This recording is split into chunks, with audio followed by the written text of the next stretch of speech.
Fund म्हणजेच PF. आपल्यापैकी अनेक जणांना पीएफचा पैसा काढायचा असतो, पण त्यांची केवायसी पूर्ण झालेली नसते. त्यामुळे पीएफचे पैसे काढण्यासाठी त्यांना अनेक अडचणी येतात. पीएफ ला केवायसी अपडेट कसं करायचं असा प्रश्न अनेकांना पडतो. तर पीएफ अकाउंटचे केवायसी अपडेट कसे करायचे हेच आपण आज जाणून घेणार आहोत. सर्वात आधी तुम्ही लॉग इन ईपीएफओ असं सर्च करून एम्प्लॉई प्रोव्हिडंट फंडच्या वेबसाईटवर क्लिक करा. त्यानंतर होम पेज वरील केवायसी मेंबर यावर क्लिक करा. आता तुम्हाला यूएएन नंबर आणि पासवर्ड टाकून कॅप्चा कोड भरून साइन इन करून घ्या. साइन इन केल्यावर तुमच्या मोबाईल नंबरवर एक ओटीपी येईल, तो तिथे भरा. त्यानंतर मॅनेज या पर्यायावर क्लिक केल्यानंतर तुम्हाला तिसऱ्या क्रमांकावर केवायसीचं ऑप्शन आलं असेल. आता तिथे तुम्हाला नेमकं केवायसी कशाची करायची आहे, जसं की bank account, pan card, passport ते सिलेक्ट करा.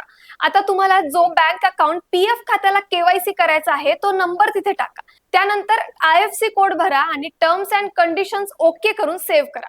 त्यानंतर तुमच्या आधारशी लिंक असलेल्या मोबाईल क्रमांकावर एक ओटीपी येईल, तो तिथे भरा आणि सबमिट करा. अशा प्रकारे तुम्ही तुमच्या पीएफ अकाउंटची केवायसी झालेली असेल.